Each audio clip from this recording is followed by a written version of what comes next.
الحمدلله زمونږ مشرانو زمونږ مربي او زما مرشد قطب الزما ولی کامل پیری طریقت رهبر شریعت مفکر اسلام صاحبزاده پیر مفتی ګوهر علي شاه صاحب مونږ ته اردو رسالې نه ده ښودلې او نه مونږ ته دا ښودلې چې مونږ د یو انسان په ان د تقلید کې مبتلا شو چې ځان یو نوي نوي بوتان مونږ جوړ کو بلکې الحمدلله مونږ ته د تحقیق درس را کړی دا مونږ ته د دلیل درس را کړی دا راشه چې کوم کتابونه ما په مناظره کې پیش کړی دا زه دا ګرنټي سره وایم چې دغه خلکو ته کتابونو نمونه هم نه دي یاد دا تنظیم تحفظ عقاید علماء دیوبند له طرفه وړاندې کیږي متعلم محمد رحیم محمودی آل معروف محمودی جانا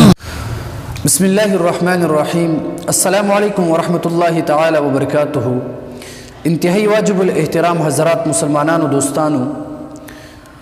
یو څو ضروري خبرې تاسو سره شیر کول غواړم یقینا 21 جولائی 2022 بروز جمعرات جدید معتزله یعنی پنځپری حضرات سره زمونږ کوم مناظره شوه په مسله د حیات النبی صلی الله علیه وسلم باندې د هغې وضاحت کولو بالکل ضرورت نشته ځکه چې هغه ویډیو موجود دی چې آیا دغه مناظره چا ګټلې ده او که چا بیللې ده هغې ضرورت بالکل نشته او بیا دویمه خبر دا هم یاد ولرئ چې زمونږ د مناظره کولو نه پس 4 قسمه خلک په دغه فیسبوک په دغه پاڼه باندې مونږ ته نظر راځي نمبر 1 هغه خلک دي چې هغه آل حق حضرات دي یعنی زمونږ کوم آل حق ملګري چې دی هغه په دغه مناظره باندې انتهایی د خوشحالي مظاهره کوي هغه ته پته چې حق څوک دی باطل څوک دی نمبر 2 هغه خلک دي چې هغه بالکل خاموش دي نه د مناظره په حواله سره هغه خوي او نه بد وي بلکې خاموش دي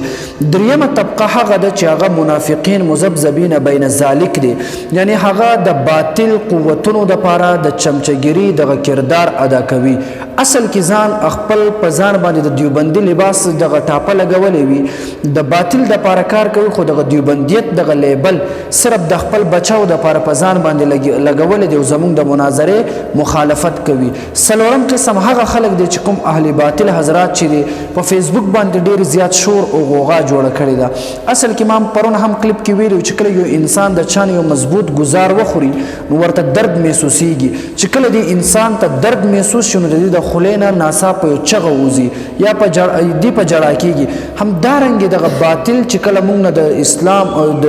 قرآن او د حدیث په دغه توره باندې چې کله گزار وخوړله نو اوس د دوی دغه چغې خېجې په فیسبوک باندې تاسو وینئ بهرحال د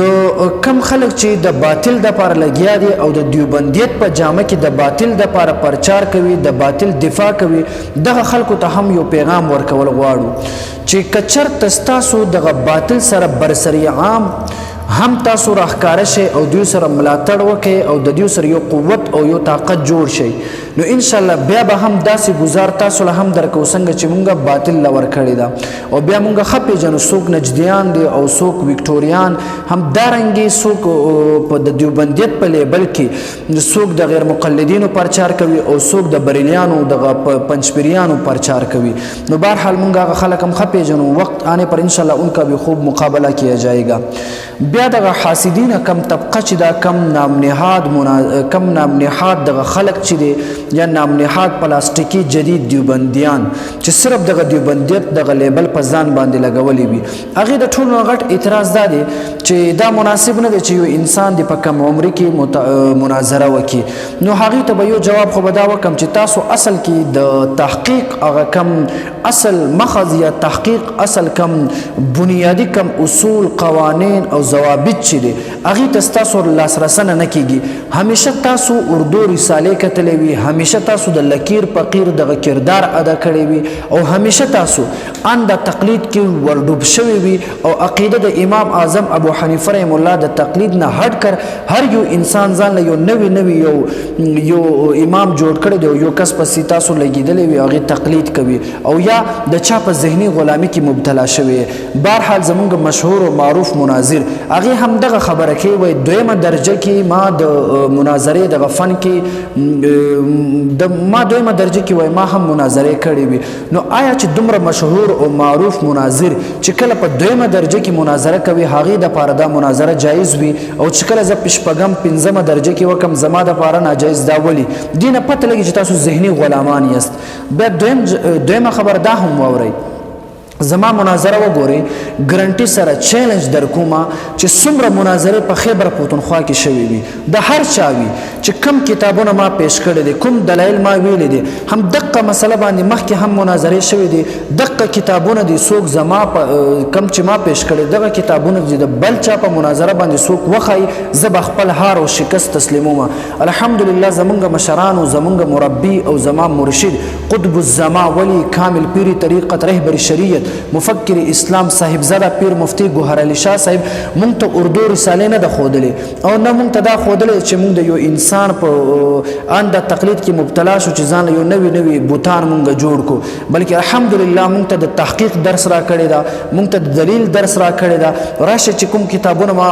په مناظره کې پیش کړی دا زه دا ګرنټي سره وایم چې دغه خلکو ته کتابونو نمونه هم نه دی یاد او نه پیژني چې دا کتاب د کم فن دی او دا کتاب چا لیکلی دا او څه مقصد دی هغه خلک به راپاسې اوس په موږ باندې اعتراض کوي بهرحال موږ هغې نه هم ګیله نه کوو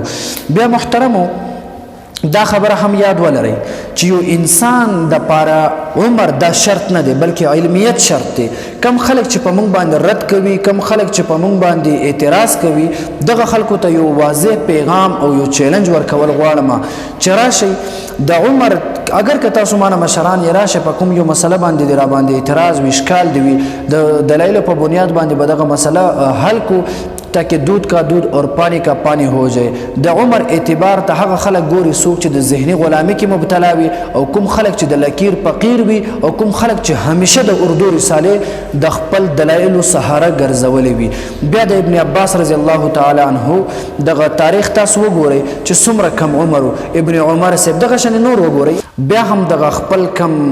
ملګری چې دوی ته هم وایم چې تاسو هیڅ چاته جوابات مکوئ د چا پوسټ باندې کمنټس هم مکوئ د چا کلیپونو جوابات به هم مکوئ بلکې زمونږ مناظره دا واضح شوې ده او هر چاته پته ده بیا دغه خلک چې د باطل دپاره لګیا دي او کارونه کوي تاسو به چېرته هم خپل دغه میشن کې کامیاب نشئ انشاءالله څنګه چې یو ځل مونږ دغه باطل مونږ میټاو کو انشاءالله ستاسو به هم نوم او نشان مونږ میټاو انشاءالله